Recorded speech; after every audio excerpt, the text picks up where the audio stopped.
ଏବେ ସମୟ 7:30 ପରେ ହେବ। ମୋ ଚୌକି ଖାଲି ପଡ଼ିଛି। ଏହି ସମୟରେ ମୁଁ ଚୌକିରେ ବସି ଟିକେ ପଢ଼ାପଢ଼ି କରେ କିମ୍ବା ପେପରରେ ଯେଉଁଟା ପୁରା ପଢ଼ିପାରିନଥାଏ ସେଟା ପଢ଼େ। ଆଜି କିନ୍ତୁ ଗଡ଼ି ପଡ଼ିଛି। ଏଇଟା ମୋର ବ୍ଲାକବୋର୍ଡ ରୁମ୍, ଆପଣମାନେ ଜାଣିଛନ୍ତି। କାହିଁକି ଗଡ଼ି ପଡ଼ିଛି ଭାବିଲି, ସବୁ କଥା ତ କହିଛି, ଆଜି ଦିନର ବିବରଣୀଟା ବି ଦେଉଛି। ସକାଳୁ ସନ୍ଧ୍ୟା ଯାଏ ଏମିତି ବ୍ୟସ୍ତତାରେ କଟୁଛି, ଆପଣମାନେ କହିଲେ ବିଶ୍ୱାସ କରିପାରିବେନି। ତଥାପି ମୁଁ ମନେ ମନେ ଖୁସି ହୁଏ। ଯାହା ହଉ, ଭଗବାନ ଶକ୍ତି ଦେଇଛନ୍ତି, ଦରକାର ବେଳେ ଏତେ ପରିଶ୍ରମ କରିପାରୁଛି। ଗାଈକୁ ଦେଖିଲେ 2ଟା ବାଛୁରୀ ଗୋଟିଏ ଗାଈଠୁ ପିଉଛନ୍ତି। ସେଇଥିପାଇଁ ଟିକେ ଫୋନ୍ କାଢ଼ି ଭିଡ଼ିଓ କରିଦେଲି। ପିଲାମାନେ ପ୍ରାୟ ଗୁହାଳକୁ ଯାଆନ୍ତି, ଆମେ ଗଲେ ବେଶୀ ଯାଆନ୍ତି। ଅନ୍ୟବେଳେ କେତେବେଳେ କେମିତି ବୁଲିଯାଆନ୍ତି। ହେଲେ ଗାଈ କାମ ବେଳକୁ ସେମାନେ ପ୍ରାୟ ନଥାନ୍ତି। ସକାଳେ ସ୍କୁଲ ପଳେଇଥାନ୍ତି, ଆଉ ଉପରଓଳି ସେମାନଙ୍କର ଟ୍ୟୁସନ୍ ସମୟ ଥାଏ। ସୁଲୁ ଆଉ ନିଣ୍ଟୁ ଯାଆନ୍ତି 5ଟାରୁ 7ଟା, ତେଣୁ ସେମାନେ ଗୁହାଳେ ରହିପାରନ୍ତିନି। ଗୁଟୁର ଟ୍ୟୁସନ୍ 7ଟାରୁ 9ଟା, ତେଣୁ ସେ ଟିକେ ଗୁହାଳେ ବେଶୀ ସମୟ ଦିଏ। ଅବଶ୍ୟ ସତ କହିବାକୁ ଗଲେ ତାର ଟିକେ ଗୋପ୍ରୀତି ଅଧିକା। ମୁଁ କହେ ତା ଜେଜର ଗୁଣଟା ଟିକେ ତା ଦେହରେ ରହିଯାଇଛି ବୋଧେ। ଦେଖୁନାହାନ୍ତି, ଟିକେ ଗୋବର ମାଡ଼ି ପକେଇଲା ବୋଲି ନିଣ୍ଟୁ କେମିତି ଚକଟିମକଟି ହେଇ ଗୋଡ଼ ଦେଉଛି। ନିଣ୍ଟୁ ଘରକୁ ପଳେଇଲା, ଆଉ ଗୁଟୁ ମୋ ପାଖରେ ରହିଲା। ଆମେ ବହୁତ ସମୟ ଅପେକ୍ଷା କଲା ଯାଏ ବି ଗାଈମାନେ ଆସିଲେନି। ଏଇ ବାଲିବାଟ ଦିନେ ବହୁତ ପରିଷ୍କାର ରହୁଥିଲା। ଆମେ ଗାଁର ସବୁ ସ୍ତ୍ରୀ ଲୋକମାନେ ଏଇ ବାଟ ଦେଇ ଝାଡ଼ା ଯାଉଥିଲୁ, ପାଣି ଆଣିବା ପାଇଁ ଯାଉଥିଲୁ। ମଣିଷ ଚଳିଲେ ବାଟଘାଟ ପରିଷ୍କାର। ଏବେ କିନ୍ତୁ ଏ ବାଟରେ ଆଉ କେହି ପାଦ ଦେଉନାହାନ୍ତି। ସମସ୍ତଙ୍କ ଘରେ ଆଧୁନିକ ସୁବିଧା, ପ୍ରାୟ ସମସ୍ତଙ୍କର ବୋରୱେଲ୍, ଲାଟ୍ରିନ୍, ବାଥରୁମ୍। ଆଉ ଏ ବାଟରେ ଆସୁନୁ। ଆମେ ସ୍ତ୍ରୀ ଲୋକମାନେ ବି ପ୍ରାୟ ଆଉ ଭେଟଘାଟ ହେଇପାରୁନୁ। କିନ୍ତୁ ଆମ ଗୁହାଳର ବାଟ ଏଇପଟେ ଗାଈମାନେ ଆସନ୍ତି।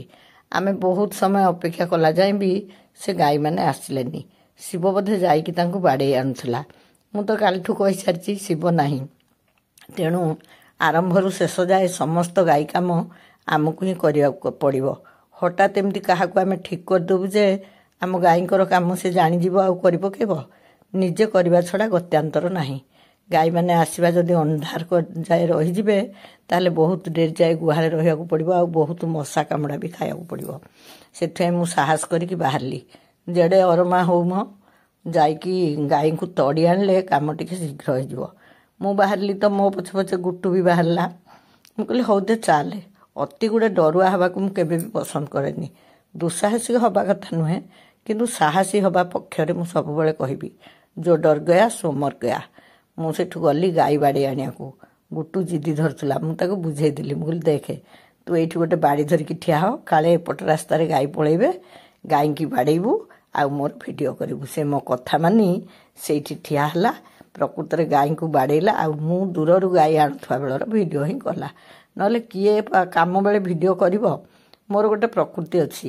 ଯେଉଁଠି ଯାହା ଗୋଟେ ଗଛ ଉପରେ ଯଦି ଅରଣା ନଟି ମାଡ଼ିଥାଏ କି ଘରକୁ ନଟି ମାଡ଼ିଥାଏ, ମୁଁ ତାକୁ ଭିଡ଼ାଭିଡ଼ି କରିଦିଏ। ଶିବକୁ ବି ଏଇଥିପାଇଁ ମୁଁ ସବୁବେଳେ ପାଟି କରେ, ଆରେ ଯଦି ଗୋଟେ ଅଦରକାରୀ ନଟି ଗଛ ଉପରକୁ ବଢ଼ୁଛି, ତାକୁ ଛୋଟ ଥିଲାବେଳୁ ତ ଉପାଡ଼ି ଦେଲେ ସରିଲା। ବଢ଼ିଗଲେ ସେ ସମ୍ପୂର୍ଣ୍ଣ ଗଛଟିକି ନଷ୍ଟ କରିବ, ଆଉ ଆମକୁ ବି ଅଧିକା କାମ କରିବାକୁ ପଡ଼ିବ। ଆମର ଗୋଟେ କ'ଣ ଢଗ ନଥିଲା, ଏ ଷ୍ଟିଚ୍ ଇନ୍ ଟାଇମ୍ ସେଭ୍ସ 9 ନା କ'ଣ ଏମିତି ମୋର ମନେ ପଡ଼ୁଛି। ମୋର ତ ଏତେ ଇଂଲିଶ ଜ୍ଞାନ ନାହିଁ। ଯେଉଁଟା ମାନେ ମୁଁ କହିବା କଥା, ଠିକ୍ ସମୟରେ କାମଟା କଲେ ଅଳ୍ପ ପରିଶ୍ରମରେ ହେଇଯାଏ, ଆଉ ସୁବିଧା ବି ହୁଏ। ଆମ ଗୁହାଳକୁ ନଟି ମାଡ଼ିବ, ଗୁହାଳ ଭିତରେ ପଶିବ, ତା ବାଟ ଦେଇ ସାପ ଚଢ଼ିବେ, ବାର ନବରଙ୍ଗ ହେବ। ଆଉ ମୁଁ ତ ଯୁଆଡ଼େ ଯିବି ସେଇଗୁଡ଼ା ଆମ ଆଖିରେ ପଡ଼ିଲେ ମୁଁ ସମ୍ଭାଳି ପାରେନି। ସେଇଥିପାଇଁ ପିଲାମାନେ କହନ୍ତି ତୋର କାମ କାଢ଼ିକି କାମ କରିବା ପ୍ରକୃତି। ମୁଁ କହିଲି ହଁ, ଏଇ କଥା ମୋ ମାଉସୀ ମୋତେ ଥରେ କହିଥିଲା। କାମିକା ଲୋକଙ୍କୁ କାମ ଦେଖାଯାଏ, ଅଳସୁଆଙ୍କୁ କାମ ଦେଖାଯାଏନି। ଗୋଟିଏ ଜାଗାରେ ଜଣେ କାମିକା ଲୋକ ବସିଥିବ ଆଉ ଗୋଟେ ଅଳସୁଆ ଲୋକ ଥିବ। ଅଳସୁଆ ଲୋକଟି ଜାଣିପାରିବନି ଏଠି କେଉଁ କାମ କରିବା ଦରକାର, କିନ୍ତୁ କାମିକା ଲୋକଟି ଅନୁଭବ କରିବ କେଉଁ କାମ କରିବା ଉଚିତ। ତେଣୁ କାମିକା ଲୋକ ହାବୁଡ଼େ ସବୁବେଳେ କାମ ପଡ଼େ। ଆଉ ମୁଁ ତ ନିଜକୁ ସବୁବେଳେ ଗୋଟେ କାମିକା ଲୋକ ବୋଲି ହିଁ ଭାବେ। ଗୁଟୁ କେମିତି ଖୁସିରେ ସେ ପାଣିରେ ପଛ ହେଇ ଆସିଲା, ଦେଖିଲେ ତ? ଗାଈ ପଳେଇ ଆସିଲା ତ ଆଙ୍କର କାମ ଲାଗିଗଲା। ସେ ସବୁବେଳେ ଗାଈର ଖାଇବା କଥା ବୁଝନ୍ତି, ହେଲେ ଏତେ ବର୍ଷ ଗାଈ ରଖିବା ଭିତରେ ସେ ଗାଈ ଦୁହିଁବା ଶିଖିପାରିନାହାନ୍ତି। ମୁଁ ଗାଈ ଦୁହେଁ, ମୋ ବଡ଼ ପୁଅ ଆଉ ଝିଅ ବି ବହୁତ ଭଲ ଗାଈ ଦୁହନ୍ତି।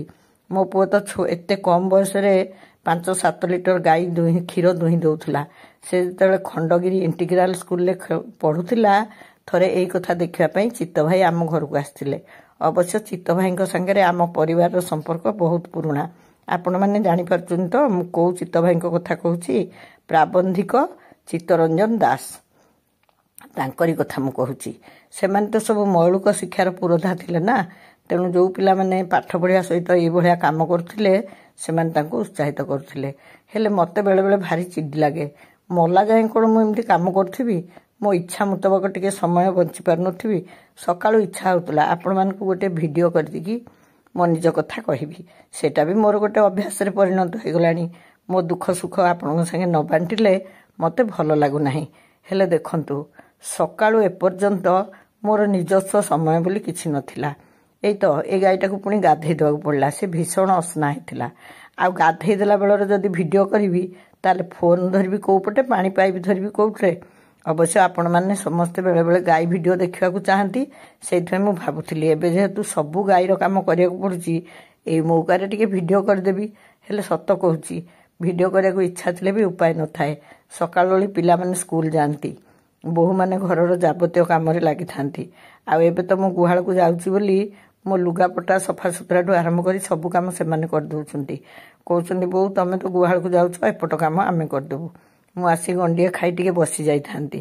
ହେଲେ ଆଜି ଗାଧେଇ ପାଧେଇ ଜଳଖିଆ ଖାଇଲା ବେଳକୁ 10ଟା ହେଇଗଲାଣି। ପୁଅ କହିଲା ବୋଉ ମୁଁ ଆଜି ଫ୍ରି ଅଛି, ତୁ ପୁରା କୁଆଡ଼େ ଯିବୁ ବୋଲି କହୁଥିଲୁ। ସତ କଥା ତ, କେତେ କ'ଣ ତ ଭାବିଥିଲି ତୀର୍ଥରୁ ଆସି ଟିକେ ପୁରୀ ଯିବି। ତା ତ ହେଲାନି। ନିଜ ଲୋକଙ୍କ ଦୁଆରକୁ ଟିକେ ଭୋଗ ନ ନେଇଦେଲେ ତୀର୍ଥଯାତ୍ରା କ'ଣ ସଫଳ ହୁଏ? ତେଣୁ ମୁଁ ଚାଲିଲି ଟିକେ ଭୋଗ ଦେବାକୁ। ଇଏ କିଏ କହିଲେ? ଆଜି ଜମା କହିବିନି ମୁଁ କୁଆଡ଼େ ଯାଇଥିଲି, କାହିଁକିନା ତାଙ୍କ ସହିତ ମୁଁ ଆଗରୁ ବି ଭିଡ଼ିଓ ସେୟାର କରିଛି। ଦେଖିଆ ଆପଣମାନେ ମୋତେ କେତେ ଭଲ ପାଉଛନ୍ତି, ଆଉ ମୋ ନିଜ ଲୋକମାନଙ୍କୁ କେତେ ଚିହ୍ନି ପାରୁଛନ୍ତି। ତେଣୁ ମୁଁ ଆଜି କହିଲି ନାହିଁ। ଯାହା ଘରକୁ ଯାଇଥିଲି ସେ ଆଜି ବହୁତ ମନ ଦୁଃଖ କଲେ, କାହିଁକିନା ଆମେ ପହଞ୍ଚିଲା ବେଳକୁ 12:30 1 ହେଇଥିଲା। କିନ୍ତୁ ମୁଁ ଆଗରୁ ହିଁ କିଛି ନ କହିକି ଯାଇଥିଲି। ଆଜି ଯଦି ସେଠି ରହିକି ମୁଁ ଖିଆପିଆ କରିବି ତାହେଲେ ଘରକୁ ଆସିଲା ବେଳକୁ 3ଟା ହେଇଯିବ। ଆଉ ଏଇ ଯେଉଁ ଗାଈ କାମ ଲାଗିଛି ତାକୁ କିଏ କରିବ? ତେଣୁ ଆମେ ସେଠୁ ନ ଖାଇକି ପଳେଇ ଆସିଲୁ। ଖାଇସାରିକି ଟିକେ ନ ବସିଗଲେ ମୋର ଗ୍ୟାସ୍ ହେଇଯାଏ। ଆମେ ଘରକୁ ଫେରି ଆସିଲୁ। ଆଉ ପହଞ୍ଚିଲା ବେଳକୁ 2ଟା ପରେ ହେଇଯାଇଥିଲା। 3:30ରୁ ଗୁହାଳକୁ ନ ଗଲେ ଗାଈମାନେ ସବୁ ଏପଟ ସେପଟ ପଳେଇ ଯାଉଛନ୍ତି। ମୁଁ ଫେରିଲା ବେଳେ ସେଇ କଥା ଭାବୁଥିଲି। ସାମୟିକ ଭାବରେ ଗୁହାଳକୁ ଯିବା ବା ଗାଈକୁ ଭଲ ପାଇବା ଗୋଟାଏ ଭିନ୍ନ କଥା। ଆଉ ଗାଈର ଆରମ୍ଭରୁ ଶେଷ ଯାଏ ମାନେ ଦୁହିଁବା, ବାନ୍ଧିବା, ଖୁଆଇବା, ଗାଧେଇ ଦେବା, ଗୋବର ପକାଇବା, ଏସବୁ କରିବା ଆଉ ଗୋଟେ ଭିନ୍ନ କଥା। ଆପଣମାନଙ୍କର ଯାହାର ଅନୁଭୂତି ଥିବ ଆପଣ ନିଶ୍ଚୟ ଅନୁମାନ କରିପାରିବେ ମୁଁ ସତ କହୁଛି ନା ମିଛ କହୁଛି। ଗାଈଙ୍କୁ ନେଇକି ଇଏ ମୋର ଅଙ୍ଗେଲିଭା କାହାଣୀ, ମନଗଢ଼ା କାହାଣୀ ନୁହେଁ। ଏହାର ସତ୍ୟାସତ୍ୟ ପ୍ରତ୍ୟକ୍ଷ ଗାଈଙ୍କ ସାଙ୍ଗେ ସମ୍ପର୍କ ଥିବା ଲୋକ ନିଶ୍ଚୟ ବୁଝିପାରିବେ। ତଥାପି ଏ କଷ୍ଟ ଭିତରେ ବି ଗୋଟେ ଆନନ୍ଦ ମିଳୁଛି, ଉତ୍ତମ ସୁଷମ ଖାଦ୍ୟ ମିଳୁଛି, ନିଜେ କିଛି ପରିଶ୍ରମ କରିବାର ମୌକା ମିଳୁଛି। ସେଥିପାଇଁ ଗାଈ ଅଛନ୍ତି। ପିଲାମାନେ ବି ଖୁବ୍ ସାହାଯ୍ୟ କରୁଛନ୍ତି। ଦେଖାଯାଉ କେତେ ଦିନ ମୁଁ ଏ ଗାଈକି ରଖିପାରୁଛି, ସେ ହିଁ ଜାଣନ୍ତି। କିନ୍ତୁ ବେଳେବେଳେ ଭାରି ବିରକ୍ତ ବି ଲାଗୁଛି, କଷ୍ଟ ବି ହେଉଛି। ମନ ମୁତାବକ କାମ ଟିକେ କରିହେଉନି। ଲେଖାପଢ଼ା, ଭିଡ଼ିଓ ଏଡ଼ିଟିଂ ତେଣିକି ଥାଉ, ଟିକେ ବିଶ୍ରାମ ନେବାକୁ ବି ସମୟ ମିଳୁନି।